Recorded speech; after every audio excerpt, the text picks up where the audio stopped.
सुरुवातीला एक ब्रेकिंग बातमी। ठाकरे सेनेच्या राजन विचारेंनी प्रताप सरनाईकांना एक खरमरीत पत्र लिहिले। ठाकरे बंधूंवरून सरनाईकांनी शिंदेना लिहिलेल्या पत्राचा समाचार घेतलाय। कोण होतास तू, काय झालास तू, विचारेंनी सरनाईकांवर ही टीका केली। शिवसेनेत मोठे झाला, गद्दारी करून निष्ठा दाखवलीत असं विचारे म्हणाले। मराठी माणसं तुम्हाला गंडोळासारखे चिरडतील, राजन विचारे यांनी हा इशारा दिलाय। नेमकं काय म्हटले पाहूया। सरनाईकांची भूमिका पाहून कोण होतास तू, काय झालास तू हे गाणं आठवलं।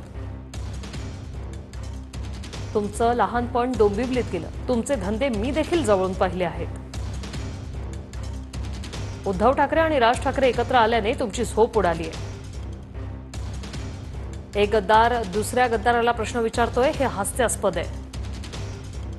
पवारांशी गद्दारी करून शिवसेनेत आला, नंतर ठाकरेंशी ही गद्दारी केली। तुमच्या डोक्यावर अजूनही टांगती तलवार कायम आहे हे विसरू नका।